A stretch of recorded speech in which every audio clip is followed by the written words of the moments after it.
자, 오늘의 말씀 마태복음 16장 13절부터 20절 말씀입니다. 제가 한 절, 여러분들이 한 절 교독합니다. 예수께서 빌립보 가이사랴 지방에 이르러 제자들에게 물어 이르시되 사람들이 인자를 누구로 하느냐? 이르되 더러는 세례요, 더러는 엘리야, 어떤 이는 예레미야나 선지자 중에 하나라 하느니라. 이르시되 너희는 나를 누구라 하느냐? 베드로가 대답하여 이르되 주는 그리스도시요 살아계신 하나님의 아들이십니다. 예수께서 대답하여 이르시되 바요나 시몬아 내가 복이 있도다. 이를 내게 알게 한 이는 혈육이 아니요 하늘에 계신 내 아버지시니라. 또 내가 내게 이르노니 너는 베드로라.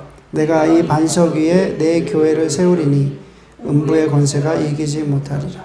내가 천국 열쇠를 내게 주리니 내가 땅에서 무엇이든지 매면 하늘에서도 매일 것이요 내가 땅에서 무엇인지 풀면 하늘에서도 풀리리라 하시고 이에 제자들에게 경고하사 자기가 그리스도인 것을 아무에게도 이르지 말라 하시니라.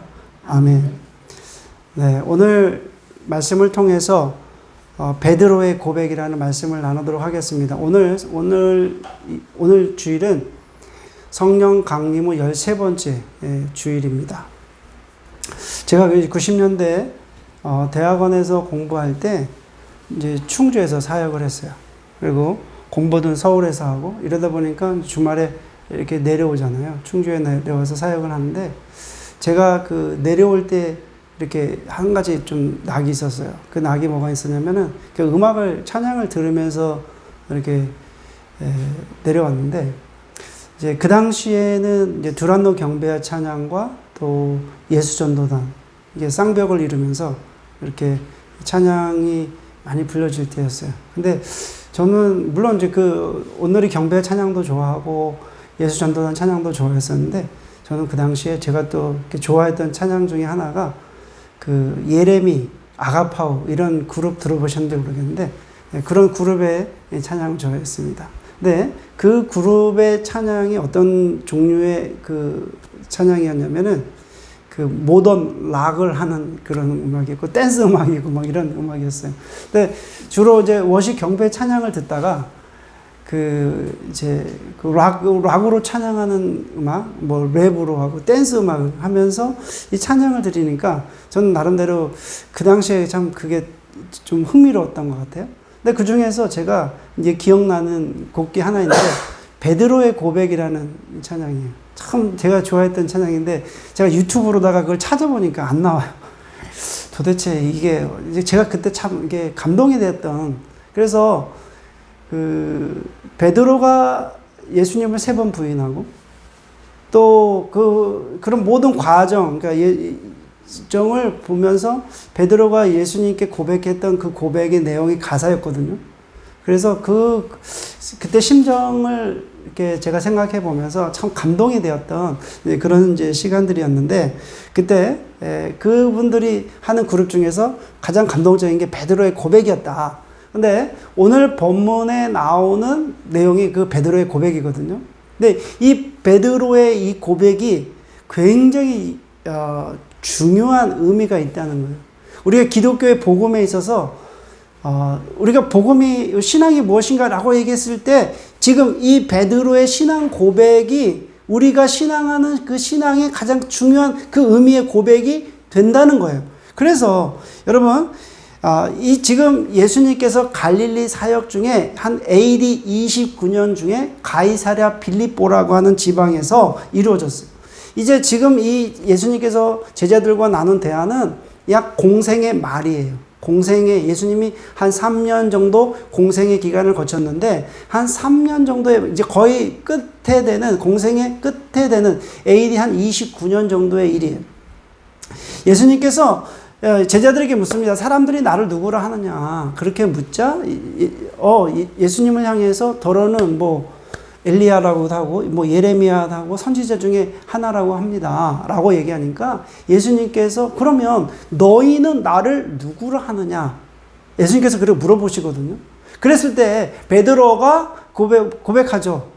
여러 제자들이 있었는데 그 제자들 중에서 베드로가 뭐라고 이야기합니까? 주님은 그리스도시고 하나님의 아들이십니다. 라는 고백을 해요. 사실 우리가 이 말씀은 우리 기독교인들이 대부분 다 알고 있는 말씀이에요. 다 알고 있죠. 그죠? 그렇죠. 대부분 다 알고 익숙한 말씀입니다. 그런데 이 고백은 예수님의 신성과 메시아임을 드러낸 거예요. 그게 무슨 얘기냐면 예수님께서 메시아 되신 것을 공개적인 장소에서 사람들이 있는 곳에서 드러낸 거예요. 예수님께서 메시아가 됐다라고 하는 그때까지는 제자들이 계속 숨죽이고 있었어요. 알고 있는지 모르고 있는지는 모르지만 그래도 예수님과 함께 다니면서 그래도 예수님은 그래도 뭔가는 좀 다른데 라고 얘기했는데 베드로가 공식적으로 예수님께서는 이제는 사람의 아들로 이 땅에 오셨지만 그분이 메시아임을 공식적으로 드러낸 지금 본문이라는 거예요. 그래서 결국 예수님께서 메시아임을 드러낸 이 공적인 고백 위에 예수님께서 교회를 세우셨다는 거예요. 지금 이 고백 위에 하나님의 교회가 세워졌습니다.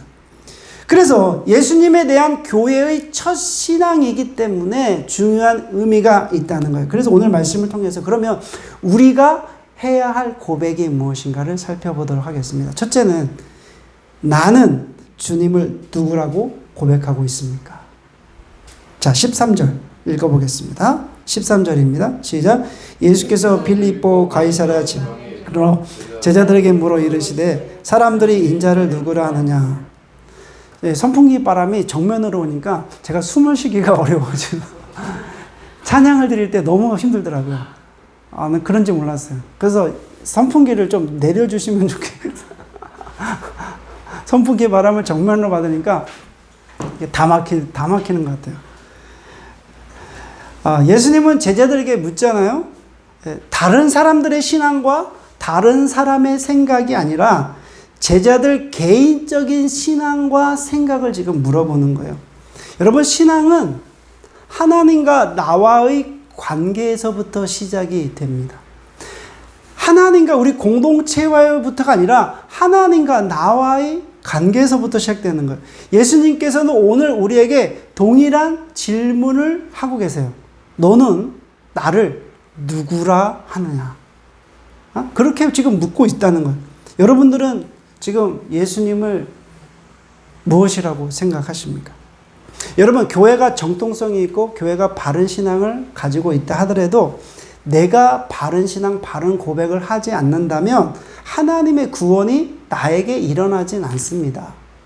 여러분, 유명한 목사님의 설교를 듣고 또 여러분 교회가 어느 정도 유명하고 알려진 교회에 내가 등록해서 다니고 있는다 할지라도 내가 하나님과의 관계가 없다면 내가 바른 신앙을 고백하지 않는다면 하나님의 구원의 역사가 일어나지 않는다는 거예요.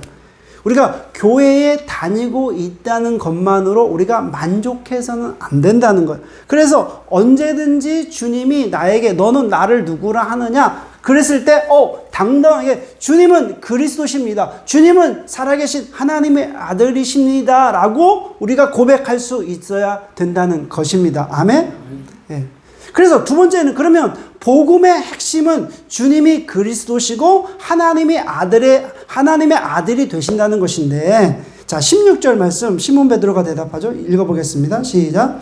시몬 베드로가 대답하여 이르되 주는 그리스도시요 살아계신 하나님의 아들이시다. 여러분, 예수님은 모세와 그 뒤에 있는 선지자들이 예언한 그 예언된 구원자가 예수 그리스도였습니다.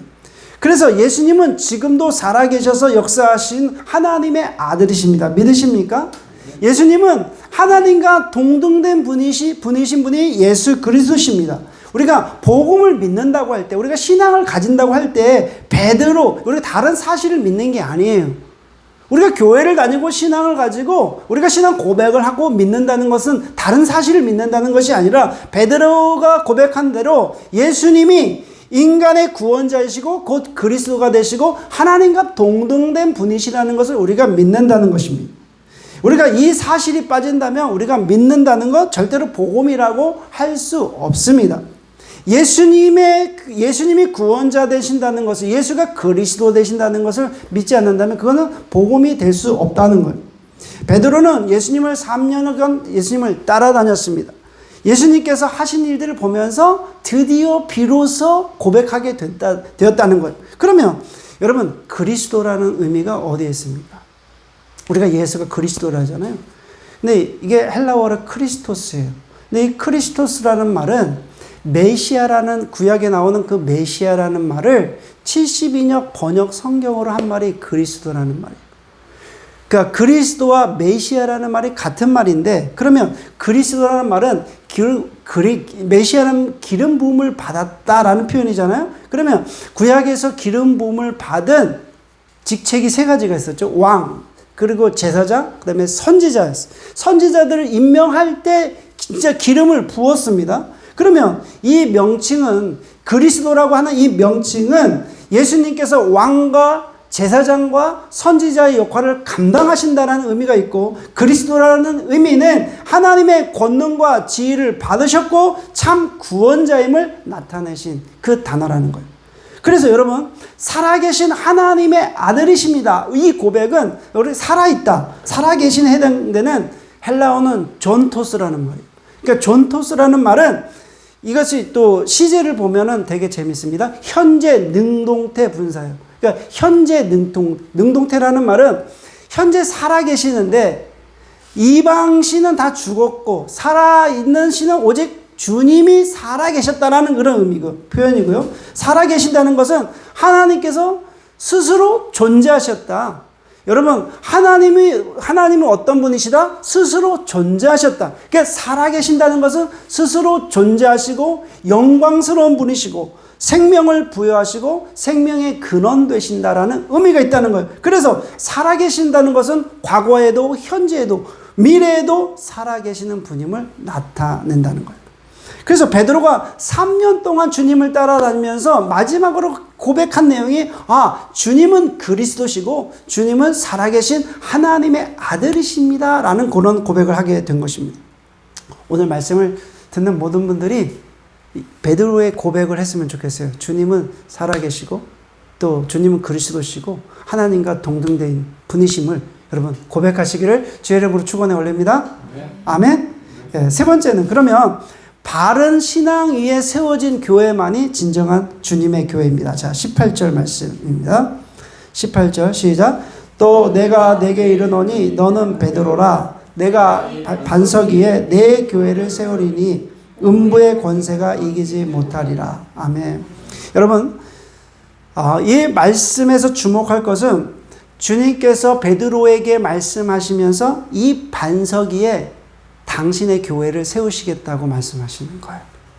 여러분, 우리가 교회를 다니잖아요. 그럼 교회는 어떤 의미입니까? 우리가 교회라는 말을 상당히 많이 들었죠. 근데 교회의 헬라어는 에클레시아라는 말이에요. 근데 에클레시아라는 말이 어디서 이 에클레시아라는 말이 나왔냐면은 구약에 보면은 총회라는 말, 그 다음에 여러분 집회라는 그런 뜻을 70인역 번역 성경으로 가져오면서 했던 말이 바로 에클레시아라는 번역한 단어가 에클레시아예요.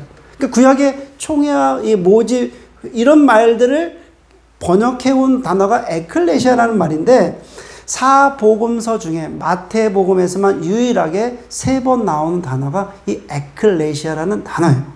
그러면 에크라는 말은 에크라는 말이 뭐뭐로부터 칼레오, 부르다라는 말이 결합된 단어로서 여러분 부르심을 받은 자들의 모임이 교회예요. 그러면 교회는 어떻게 부르셨느냐? 세상으로부터 하나님께서 하나님 나라 백성으로 부르심을 받은 사람들의 공동체가 교회입니다. 교회예요. 교회는 세상으로부터 하나님의 나라의 백성으로 부르신 자들의 모인 공동체가 교회예요. 그래서 예수님은 반석 위에 교회를 세우시겠다고 약속하셨는데, 여기서 우리가 반석이라는 단어도 되게 중요합니다. 왜냐하면 여러분, 반석이라는 단어가 헬라어로 보면은 페트라예요. 페트라. 여러분 페트라 들어보셨죠? 그런데 베드로라고 하는 말도 페트로스예요. 그러니까 페트로스, 이게 반석도 페트라인데 페트로스, 이게 같은 말이거든요. 그러다 보니까 카톨릭에서는 내 반석 위에 교회를 세운다고 이렇게 주님이 말씀하셨으므로 베드로의 인격 위에 교회를 세우셨구나 라고 카톨릭은 그렇게 이해를 하게 된 거예요. 그래서 베드로의 법적 후계자가 누구냐면 교황입니다. 그래서 카톨릭의 제1대 교황이 베드로거든요. 그러니까 베드로의 인격 위에 교회를 세웠다고 그들은 믿기 때문에 이제 교회의 법적 후계자인 교황이 교회의 지배권을 가진다라고 얘기하는 거예요. 그래서 교황이 아버지라고 그렇게 부르는 거예요. 하지만 되게 재미난 것은요, 페트라가 페트로스가 그게 전체적인 의미는 같지만 페트로스는 남성 단수형이고 페트라는 여성 단수형으로 성이 달라요. 그러니까 페트로스가 남성과 여성이 다르단 말이에요. 그래서 반석은 베드로가 아니라 그냥 반석이라는 거예요. 페트라가 베드로가 아니라는 거예요. 그러니까 페트라는 그냥 반석이라는 거예요. 그러면 예수님께서는 왜 반석 위에 교회를 세우시겠다고 그렇게 말씀하셨을까? 그것은 예수님의 강한 수사학적인 표현이라는 거예요. 여러분, 반석이라는 어떤 단어를 주님께서 사용하시면서 베드로의 인격은 아니지만 베드로가 신앙을 고백한 예수는 그리스도시고 주님은 그리스도시고 살아계신 하나님의 아들이시다라는 그 고백 위에 교회를 세우시겠다고 주님이 지금 말씀하고 계시다는 거예요. 베드로의 한 인격 위에 교회를 세우겠다는 말이 아니라 베드로가 한 그 고백 위에 주님께서 세우시겠다고 하는 그 약속을 지금 하고 계신다는 거예요. 그래서 여러분, 이 고백은 그리스도가 교회의 주인이시라는 말씀이고 또한 그리스도의 교회가 이제 교회의 기초가 될 것임을 지금 말씀하고 있다는 것입니다. 그렇습니다. 주님은 바른 신앙 고백 위에 교회를 세우신 거예요. 주님께서 지금 이 고백 위에, 이 베드로의 고백 위에 교회를 세우셨다는 것. 세상에는 수많은 교회가 있어요. 엄청나게 많은 교회들이 있어요. 여러분, 그래서 무슨 교회, 그 교회가 다 이름만 있다고 해서 다 주님의 교회가 아니에요. 세속적인 교회가 참 많습니다. 사람들이 많이 모여 있다고 해서 다 주님의 교회라고 할 수 없어요. 여러분, 건물에 십자가가 이렇게 붙여져 있다고 우리가 다 교회라고 부를 수는 없습니다. 그러면 우리가 교회라고 불렀을 때는 어떤 교회가 진정한 교회인가? 하나님의 복음을 진심으로 믿고 그 복음을 온전히 고백하는 사람들이 모인 공동체가 교회라는 것입니다. 여러분, 비록 우리가 건물이 없고 여러 사람이 모이지 않았을지라도, 비록 우리가 조직이 잘 갖추지 않았을지라도 진심으로 복음을 믿고 예수를 그리스도로 고백하는 성도들이 모여 있다면 그곳이 교회라는 거예요. 아멘? 네, 그것이 교회예요. 여러분, 사람들은 바른 신앙, 바른 고백을 경시하는 경우가 있어요. 그래도 목사님, 그게 무슨 교회입니까? 이렇게 조그만 데서 모여서 예배 드리는데 이게 무슨 교회입니까? 사람들이 이 주님은 그리스도 살아계신 하나님의 아들이심을 다 알고 있고 고백을 하고 있는데 이렇게 바른 신앙, 바른 고백을 알면서도 되게 경시하는 경우가 있어요. 여러분, 입술로는 신앙 고백의 가치를 인정하면서도 여러분, 외향적인 것을 먼저 본다는 거예요. 교회? 당연히 건물이 있어야지. 교회? 이렇게 있어야지. 교회는 사람들이 이런 오거나이즈가 있어야 되는 거 아닌가? 사람들이 그렇게 이야기합니다. 교회 안에서도 보면은 이단적인 모습들이 너무 많고, 교회 안에서도 비신앙적인 일들이 너무 많이 일어나고 있음에도 불구하고 우리는 그냥 교회라는 말로 그냥 다 넘어갑니다. 그러다 보니까 세상 사람들이 교회를 우습게 생각해요. 여러분, 복음이 한국에 처음에 들어올 때만 해도 내가 크리스찬이고 내가 기독교인입니다 라고 얘기했을 때 사람들이 존경했어요. 제가 어릴 적만 해도 그랬던 것 같아요. 믿지 않는 사람들한테 내가 그리스도인이요, 내가 교회 다닙니다 라고 얘기했을 때 그래요. 내가 지금은 신앙생활은 하지 않지만 나중에 내가 신앙을 가지면 그래도 교회를 다닐 거고 내가 하나님 믿을 겁니다. 이렇게 얘기했지. 지금은 드러내놓고 교회를 핍박하고 교회 내놓고 교회를 조롱하고, 여러분, 제 친한 친구 목사님이 한국에서 이제 교회를 개척을 해가지고 교회 건물을 얻으려고 지금 몇 달을 헤매고 다니고 있는데 사람들이 교회 건물을 안 준대요. 렌트를 주지 않는데. 다 계약을 해가지고 계약금까지 줬는데도 사람들이 막 난리를 치는 거죠. 왜냐? 교회가 그 건물에 들어가면 교회 렌트 가격이 밸류가 떨어지고 하니까 사람들이 교회에 건물을 주지 않는 거예요. 교회에 렌트를 주지 않는 거예요. 그래서 이곳저곳으로 지금 부동산을 통해서 계속 알아보고 가도 사람들이 무엇에 쓰려고 합니까? 그럼 교회에서 씁니다. 안 돼요. 우리 건물은 교회에서 쓰면 안 줄 거예요. 그래가지고 건물을 못 얻는데요. 지금 한국 상황이 이래 됐습니다. 기독교인들이 싫어해요. 여러분, 우리는 먼저 교회 안에서 신앙을 회복해야 돼요. 바른 신앙을 회복해야 됩니다. 그저 형식적인 그런 신앙이 아니라 하나님 앞에서 정직하게 바른 신앙을 회복하는 것이 교회답게 하는 지름길임을 믿으시길 바랍니다. 자, 마지막으로 성도에게는 메고 푸는 권세가 있습니다. 자, 19절 말씀 읽겠습니다. 19절입니다. 시작. 내가 천국 열쇠를 내게 주리니 내가 땅에서 무엇이든지 매면 하늘에서도 매일 것이요 내가 땅에서 무엇이든지 풀면 하늘에서도 풀리리라 하시고. 여러분, 여기서 이 말씀이 19절 말씀에 대한 논란이 굉장히 예전부터 지금까지 계속 논란이 되고 온 말씀 중에 하나예요. 매고 푼다라는 논란, 이 해석에 대한 논란이 계속적으로 왔습니다.